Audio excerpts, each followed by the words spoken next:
아무튼 이제 지금까지 평신도행동연대 출발에서부터 그 초기에 살짝 겪었던 이 분열의 역사라고 해야 되나요? 그런 것들을 이야기했는데 사실 평신도연대 한 번 또 분열하기도 했어요. 분열이라고 하기보다는 이제 동역이라고 해야 될지 모르겠지만 이제 바른교회 세우기 이거 굉장히 긍정적인 저 그것 때문에 한동안에 오해도 좀 받았었고 지금 또 뒤에서 평신도연대 활동하면서 뒤에서 딴 주머니 찾냐 뭐 이런 오해도 사실 좀 받았거든요. 분열이라기보다는 역할 분담이라고 해야 되는가? 사실 많은 분들이 평신도행동연대 내부에 계신 분들조차도 우리가 명칭을 바꾼 줄 알아요.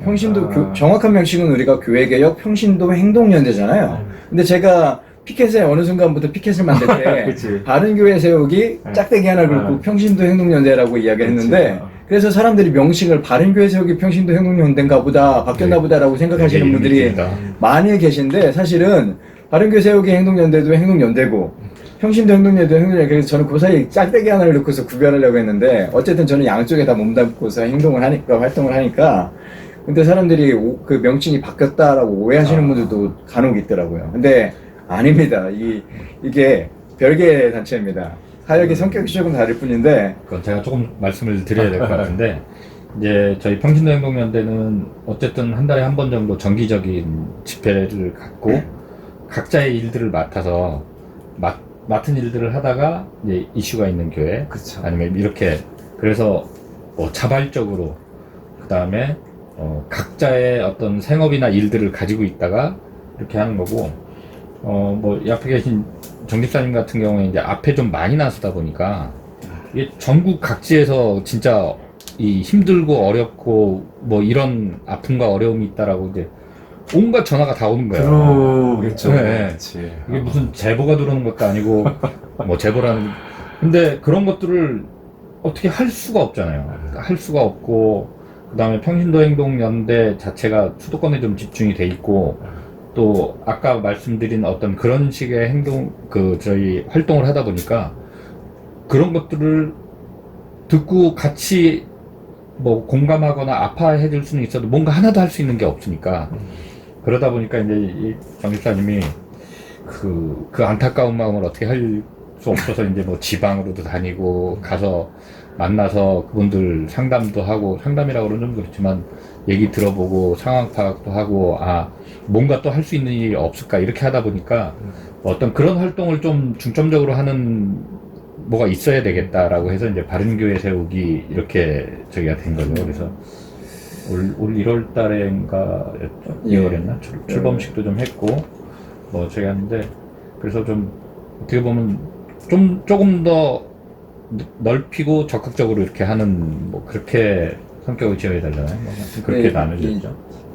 제 경우에는 제가 그 신앙의 색채가 저한테 누구든 이제 자신에게 조금 더 깊이 다가오는 성경 말씀들이 있잖아요. 근데 제 경우에는 이 낭과 염소의 비유를 말씀하신 예수님의 말씀이 저는 굉장히 이 가슴에 굉장히 많이 남아 있어요. 그래서 쉽게 말하면 하나님의 이름으로 기적을 행하고 여러 가지를 행했었는데도 불구하고 나는 너를 모른다라고 이야기를 하시고 반면에 다른 사람들 한쪽 그룹의 사람들을 향해서는 너희들은 이제 하나님의 나라의 유업을 이어받아라라고 종교적인 일을 하는 게 아닌데. 근데 그 사람들을 향해서 구분하시는 기준은 딱 하나.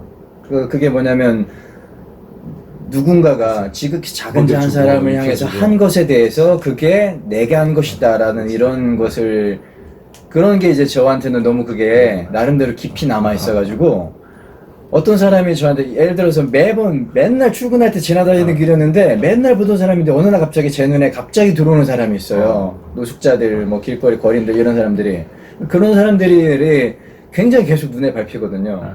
그러니까 게다가 이제 누군가가 저한테 전화를 사실 전화보다는 이렇게 페이스북 메신저로 연락을 주러 옵니다. 그러니까 메신저로 연락을 주시면서 자기한테 어떤 사연이 있다라고 말씀하시는데 그분들이 그런 신앙적인 배경에서 그걸 따지면 결국은 저한테는 예수님처럼 느껴지게 되더라고요. 그런 분들의 이야기가. 그러니까 나중에 저 얘기를 내가 외면하면 예수님께서 내가 너한테 그때 너한테 하셨는데 너 날 모른 척 했잖아 라고 하실까봐 그래서 제가 이제 거기에 자꾸만 그러시구나. 끌려가게 되는 이끌리게 되어졌던 건데 아직도 뭐 할 수 있는 데까지 계속 해보려고 노력은 합니다. 그래서 뭐 다 아시겠지만 거제도까지도 다녀오고 부산도 다녀오고 대구도 다녀오고 막 여러 군데를 가고는 있는데 아무튼 그래서 이제 이 문제를 사실은 교회 평신도 행동연대 내부에서 한번 제가 제안을 했던 적이 있어요. 근데 이게 다른 분들 기억이 안 나실지 모르겠는데 저는 이렇게 말씀을 드렸었거든요. 평신도 행동연대에서도 이런 사역을 같이 좀 했으면 좋겠다라고 했는데 그게 회의에서 흔히 말하는 이제 부결됐습니다. 그래서 이제 저는 어쨌든 제 신앙으로서 그분들 외면할 수가 없어서 그래서 이제 또 다녀보니까 너무 많은 피해자들이 있어요. 진짜 그분들을 만나서 이야기 들어보면 뭐든지 해야 될 것 같은 그런 분들이 있어요. 정말 제가 말 못하는 이야기도 되게 많습니다. 알리지 못하는 이야기도 되게 많아요. 그러니까 아무튼 그래서 활동하게 되는 건데 이거는 저는 이거를 어떤 아픔의 분열이라기보다는 사역의 분담이라고 생각을 하면서 이야기를 하시면 그렇게 이해하고는 있습니다. 동집사님과 또 이제 실질적으로는 바른교회 세우기 사역을 중심에서 하는 이제 정집사님 얘기를 들으면서 제 입장에서 지금 우리 교회계 평신도 행동연대와 바른교회 세우기 행동연대를 어떻게 규정하느냐라는 걸 봤을 때 2018년 이제 한 3, 4월, 5월 뭐 그때요. 이제 지금 명성교회 건으로 저희가 거의 명성교회 앞에서 매주 이제 매주 토요일 원래는 매월 1회 집회가 명성교회 세습 문제 이후에 11월 달부터 매주 집회를 했어요. 토요일 촛불 집회. 토일 어떨 때는 금요일 날도 가고요. 그때 이제 우리가 회의도 많이 했는데 그러면서 이 교회계 평신도 행동연대의 특징이 이제 딱 정체성이 이제 확립이 돼요. 그 과정에서 한 4, 5개월 중에. 그게 뭐냐면 여기는 그 어떤 조직된 게 아닌 거야. 그렇죠. 각자 의견만 내면서 그 자발적인 참여로만 가자. 그러면 그 말은 또 책임도 별로 안 지는 거죠. 어떻게 보면. 그 다음에 내일 일은 남 몰라요인 거야. 그래서 누가 앞에서 끌고 가면 조금 거기 가고. 근데 그게 너무 자기 생각에 좀 아니다 싶은 쪽으로 가면은 그 카카오톡 단톡방을 통해서 아 이건 아닌 것 같은데요 라고 또 다른 사람이 의견을 하면 그냥 거기서 정반합 되듯이 이제 어느 정도 이루어지는데 요거는 어떻게 보면 협동조합이나 비슷한 거죠. 이제 뭐 너무 느려 결정도 안 되고 되는 것도 없고 안 되는 것도 없고 이제 그런 시기지만 안전하긴 하고 또 건전해 보이긴 하죠. 이제 그런 류의 모임으로 가고 세력화를 추구하지도 않으니까. 근데 이런 와중에 저 같은 사람은 조금 전에 정집사님이 누가 이렇게 얘기를 하면 그게 양과 염소에 비유해서 예수님이 말했던 그런 연약한 사람으로 비친다면 저는 안 그러거든요. 그러면 아 그건 제가 감당하기 어려운 일이고 교회개혁 실천연대에 연락을 하셔야 되겠네요. 아니면 뭐 기독법률가에 연락돼야 전화번호를 알려드릴 수 있으니 그쪽에 연락하시면 돼요. 저희는 지금 그 저한테 당신 다음 주에 있을 요 집회하기도 좀 힘들어가지고 제가 더 이렇게 집회하기가 어려워요. 이제 저 그렇게 해서 끊는 경우가 많거든요. 그러니까 거기에서 그런 성정의 차이가 나는 거죠. 이제 나중에 예수님이 뭐라고 할지 모르겠지만 그게 성정의 차이도 있고요. 뭐냐면 저는 제가 다닌 교회의 어떤 문제를 가지고 아마 교회개혁 실천연대 했을 거예요. 네. 제가 전화를 하고 거기 실장님인가 누가 전화통화도 해봤어요. 근데 거기도 이건 어떤 조직이니까 자기들이 나설 수 있는 일이 있고 나서지 못하는 일들이 있는 거예요. 그래서 제가 이제 아까 정집사님한테 전화 거시는 분들의 심정을 이해를 하는 건 뭐냐면 아무도 어떻게 도와줄 수가 없어요. 그리고 개교의 문제에 대해서 그런 단체에서 어느 한쪽 편을 들고 개입할 수 없다 이거죠. 그러니까 저보고도 얘기가 뭔가 무슨 증거가 있거나 뭐 저기 하고 그러면 하든지 아니면 교회 안에서 뭐 생각이 같은 사람들을 모아봐라 그러는데 그 교회에서 그건 굉장히 위험한 다들 다 저기 해보셨잖아요. 그렇죠. 이게 파당을 만드는 다른데 말 하나 잘못 나가면 이제 신천지 되는 거잖아요. 그리고 뭐 그냥 이렇게 아웃되기 쉬운 거고. 근데 제가 이제 정집사님한테 가끔 어떤 사연을 들은 거는 그런 데다가 얘기하기도 사실 더 어려운 얘기들. 그 다음에 제가 볼 때는 그 중에 뭐 비율까지는 모르겠지만 상당 부분이 목회자의 성범죄 문제. 그거는 피해자도 쉽게 자기를 드러내지 못하는 뭐 이런 문제들이다 보니까. 근데 저희도 어떻게 뭐 할 수 있는 그거는 없는데 어쨌든 같이 해주고 뭐 저기 하고 그러느라고 이제 그런 일들이 시작이 됐는데. 그래서 그러니까 이제 그런 성질의 어떤 상담 같은 게 많이 정 집사님한테 가겠고, 더군다나 또 대부분 저 SNS에 올리고 하는 것도 정말 열심히 잘해주셨으니까, 우리 오픈 모임에서 모이는 걸로 끝이지만, 정 집사님의 그런 활동에 의해서 더 전국적으로 그게 이제 알려지니까 정말 많겠구나. 그런데 정 집사님의 그런 생각이나 성정이나 또 그 이슈로 봐서, 이거는 별도로 정 집사님이 더, 지금 우리 교회개혁 평신도행동연대는 어쨌든 몇 명이서 해서 그냥 약간 느슨한 일주일에 한 번 또는 뭐 한 달에 한 번 정도라면 다른 활동이 필요하고 지금 그거에 신경을 쓰는구나 라는 거를 이제 좀 느끼겠더라고요. 이제 그러던 중에 이제 2018년 9월경에 그걸 이제 오픈을 하시면서 준비를 하고 있다. 그래서 저는 나름대로 이해가 되고 그러는데, 이제 교회개혁 평신도행동연대라는 이름으로 모였던 상당수는 이분이 이제 자기 그 의지대로 이게 조직화 내지 그 회비 확보라든지 의사결정 같은 게 너무 더디니까 이거를 이제 포기하고 없애버리고 자기 중심의 나와가리를 만들려고 하는구나 라고 오해를 했을 수가 있었죠. 오해를 하셨죠. 아니면 이걸 기반으로 이제 내 살림 차리는구나. 근데 그 부분에서 제가 조금 더 명확하게 사람들한테 얘기하고 했어야지 안나 그런 좀 책임은 지금 저도 느끼고 있어요. 자연스럽게 생각하고 뭐 이렇게 그리고 큰 그게 오해만 안 정말 해도 근데 지금 돌이켜 보면 너무 필요하고 그 문제 있는 교회들로 구성이 되면서 조금 더 적극적으로 그 구체적인 그 이슈를 그 제기한 분들과 함께 어떻게든 해결하려고 하는 건 너무 필요하죠. 이제 우리 교회개혁 평신도행동연대 사람들이 그 이슈까지 깊이 관여, 그 전국적인 문제다 보니까 특히 서울 지역에서 우리가 한두 번 뭐 집회에서 할 수 있는 게 영향이 안 돼서. 어쨌든 두 집 살림하느라고 좀 고생을 하고 계시고.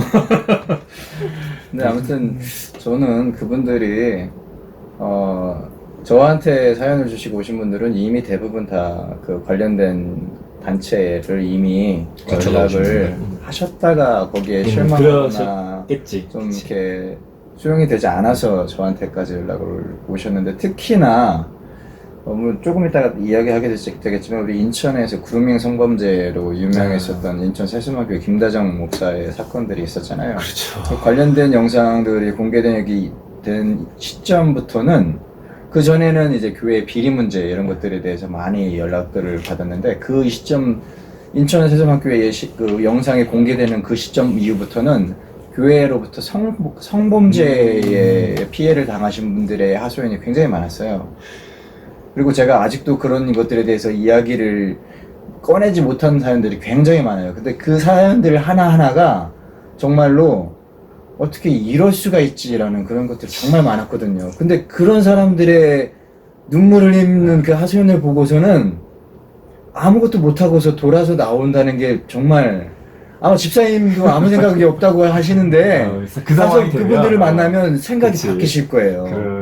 그러니까 아무튼 저한테는 그런 상황이 있었고, 그래서 다른 분들한테 오해를 좀 줄이기 위해서 제가 왜 언젠가 한번 평신도행동연대에서 그럼 제가 조용히 나가겠습니다라고 하면서 이렇게 나왔던 적도 사실은 그쵸. 있었잖아요. 그치. 아무도 모르는 이야기지만 네.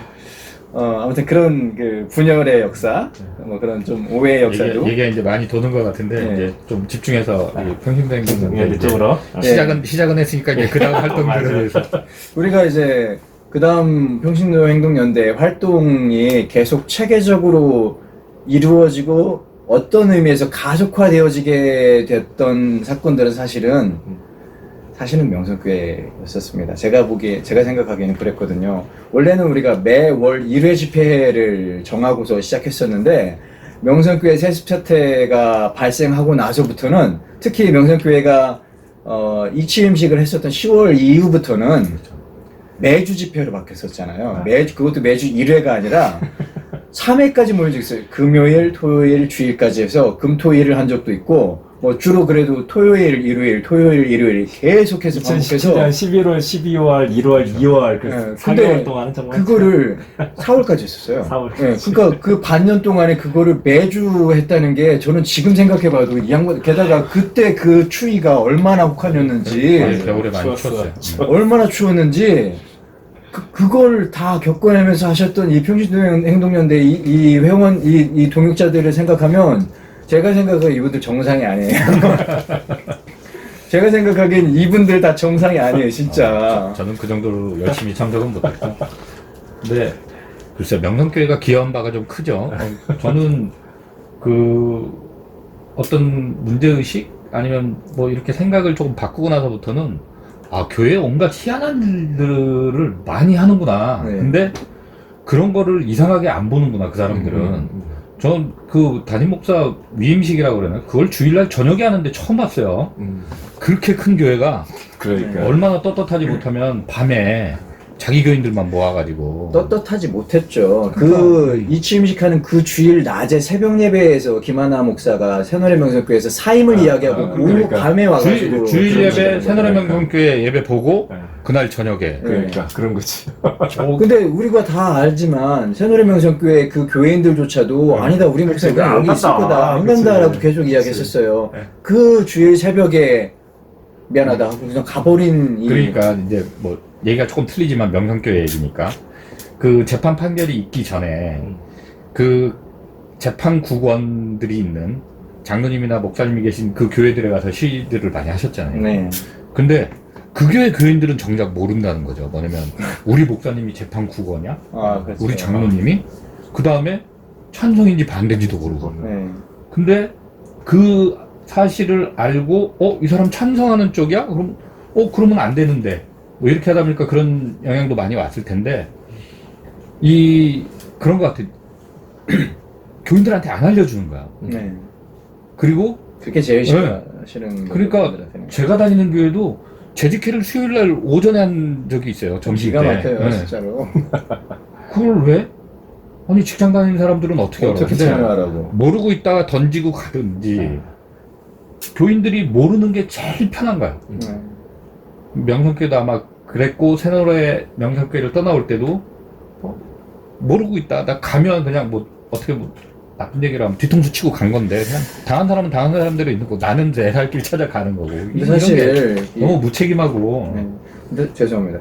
근데 사실 이 명성교회의 세습 문제는 이전에 물론 명성교회 이전에도 굉장히 많은 교회들이 세습을 했어요. 그렇죠. 근데 명성교회의 세습이 하나의 획기적인 기점이 될 수밖에 없는 것은 이전의 세습들은 조용히 은밀히 불편하게 진행이 됐었거든요. 근데 명성교회는 법과 제도를 기만하고 무시하고 근데 그 전에 무시하기 이전부터 이미 기만들이 있었잖아요. 담임 목사부터 시작해서 무슨 뭐 세미나에 가서 한국교회가 이렇게 된 거는 세습 때문이다라고 본인들이 자기 입으로 비판했던 것들을 역사의 부름에 뭐, 네. 뭐 게다가 김하나 씨는 장신대 제가 기억하기로는 그 양희송 씨가 세미나를 사회를 했었던 그 세미나에 나가서 안 한다, 시대적인 요구다라고까지도 이야기하면서 했었던 것인데 그렇게 안 하겠다고 이야기했던 것인데 결과적으로 그런 것들을 다 뒤집고 기만이라고 해야겠죠. 그런 것들을. 그리고 명성교회가 속해 있었던 대한예수교 장로의 통합교단에는 소위 우리가 말하는 세습 방지법 이런 것이 존재할 정도로 그리고 정확하게 말하면 그 명성교회에 속한 그 교단이 통합교단이 그 세습 방지법을 만든 이유가 명성교회 때문이거든요, 사실은. 총회장까지 한 사람이 총회 헌법을 어기고 예. 그렇게 가고 그러니까 뭐 아버지의 부름이 시대의 부름을 이긴 거죠. 예, 그렇죠. 그러네요, 진짜로. 네. 그 시대를 역행해서 그렇게 간다는 것 자체도 네. 저 사람들이 얼마나 진짜 하나님 앞에 대담한 마음을 가졌으면 저렇게 할 수 있을까. 그러니까 그게 이제 명성교회의 세습은 왜 나만 갖고 그래라고 어떤 사람이 이야기한 것처럼 왜 나만 갖고 그래라고 말할 수 없는 것이 그 이전에는 부끄러워서 미안해서 낯뜨거워서 뒤에서 조용히 은밀하게 진행해 왔었던 세습들을 법과 제도를 다 무시하고 절차도 무시하고 게다가 기만하면서까지 그렇게 하면서 했었던 그러니까 실제적으로 따지고 그냥 딱 까놓고 말하면 대형 교회가 한다고 결심하면 하겠다고 하면 법도 필요 없고 사회적인 어떤 여론도 필요 없고 그냥 하고 싶은 대로 하는 거다라는 그런 전례를 만들어 버린 사건이고 그것이 교회라는 것이 정말 사람들한테 큰 충격을 주는 이유가 아니겠나 싶어요. 이게 지금 명성교회 세습의 문제는 다만 교계만 반대하는 문제가 아니라 교계에만 이슈가 된 것이 아니라 그거 아세요? 명성교회 세습 선고가 있었던 재판국 선고가 있었던 7월 16일, 8월 5일에 포털 사이트에서 명성교회가 1위였었어요. 실거, 네. 실시간 검색. 그만큼 일반인들도 이 명성교회 세습의 문제에 대해서 관심을 가지고 있다라고 생각하는데 그런 반증인데 정작 목사님들은 제가 그래서 피켓에도 그런 피켓을 만들었잖아요. 온 교회가 망해도 여러분들 이 세습 꼭 해야겠냐. 교회인들이 다 떠나도 여러분들 이 세습 해야 되겠냐. 그런 피켓을 만들 정도로 교회를 걱정한다고들 늘 이야기하고 한영혼을 늘 걱정한다고 이야기하시는 분들이 명성교회 세습 때 그 해에 10만 명의 교단 탈퇴, 교단 인원들이 빠져나갔답니다. 그치. 명성교회당 세습 때문에 명성교회당 내부에서는 3만 명, 4만 명, 5만 명까지 육박했던 그 교인들이 지금 1만 명, 2만 명도 안 된대요. 그렇죠. 절반 수준 이하로 반토막 난 이런 건데도 불구하고 그럼에도 불구하고 교회가 개별 교회 교회당이 그 다음에 한국 교계가 교단이 한국 사회 전체가 다 반대해도 난 이 세습을 하고 말겠다고 하는 거잖아요 지금. 너무 흥분하셨는데 저는 그런 생각이 들더라고요. 뭐냐면 뭐 차이가 있지만 어쨌든 스님들은 법적으로 결혼을 안 하잖아요.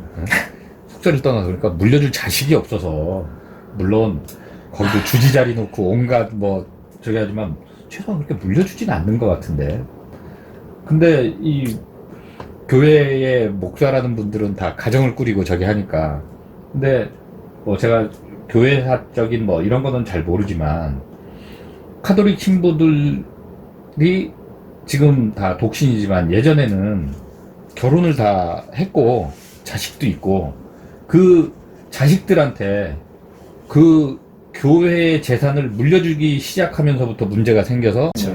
얼마 전에 루터라는 영화 이제 네. CBS에서 했던 그거 보면 잠깐 그런 대사가 나와요. 뭐 교황이었는지 누구였는지 하여튼 부인이 뭐 2명인가 3명이었고 자식이 몇 명이었고 뭐 그런 게 나오는데 이게 지금 그 역사에서 배워야 되는데 잘못된 역사를 이 개신교가 그대로 따라가고 있는 것 같아요. 결국에 욕심, 재산, 뭔가 이렇게 모여서 고이기 시작하면 썩기 시작하는데 그거를 그대로 저 800억을 왜 움켜쥐고 있었을까요? 저기 800억이 되기 전에 진짜 몇 억 되기 전에 본인들이 지금 수많은 교회에 뭐 좋은 일을 한다고 그러지만 그 좋은 일을 하면서 왜 800억을 모아놨냐? 저거를 모으지 말고 다 썼어야지. 교인들도 모르게. 네. 저기 숨어서 좋은 일 하려고 저렇게. 무슨 소리 하는 거야, 소리 모르게. 아마 제 생각에 아마 저건 김하나 목사도 모르고 있었다가 이제 나중에 뭐 알고 들어온 거 아닌가 그런 생각이 드는데 참 별 얘기 스님 얘기들 하다가 이렇게 됐는데 진짜 이러다가는 목사들도 또 독신제로 가야 되는 거 아닌가 뭐 이런 생각까지 드는데 너무 진짜 명성교회가 끼친 파급효과가 너무 커가지고 이거는 세상 사람들도 제가 여담이지만 저희 피켓 만들고 저기 하는 그 업체 사장님이 교회를 안 다녀요. 근데 그 문구나 이런 거를 보고 하시면 이게 교회 이게 맞아? 교회야? 이거 교회 맞아? 아니 무슨 교회가 이래 이렇게 얘기를 할 정도인데 근데 저는 조금 돌아서서 이제 안타까운 거는 그 안에 있는 사람들이 바깥 사람들도 전혀 모르는 사람들도 그렇게 생각을 하는데 우리끼리 모셔서 하면 됐는데 뭐 니들이 왜 무슨 상관이냐 그러는데 물론 명성교회 교회인들도 빠져나갔지만 그것 때문에 아까 통합교단이 10만이 줄었다고 그러는데 이거는 아는 사람이 통합 뭐 합동 이렇게 저기 하지 바깥 사람들이 볼 때는 그냥 교회예요. 그렇죠. 개신교야. 그러면 통합이 10만이 빠졌으면 개신교는 얼마나 빠졌겠냐고요. 자기들이 사회에 끼쳐서 뭐 예수님의 복음을 전하고 뭐 어떻게 해서 뭐 몇 명을 전도했느니 뭐 이런 얘기 하지만 그 사람들로 인해서 복음에서 멀어져 가는 사람들이 얼마인지 올 수 있는데 못 온 사람들이 이거 뭐 측정하지 못하니까 그렇게 편안하게 자기들 좋은 대로 갈 수 있을지 몰라도 이거는 제가 볼 때는 진짜 철저하게 바닥까지 내려가서 새로 되기 전에는 이건 명성교회가 끼치는 해악이라는 거는 이건 뭐 교회뿐만이 아니라 사회 악이 될 수도 있다는 생각이 들어요.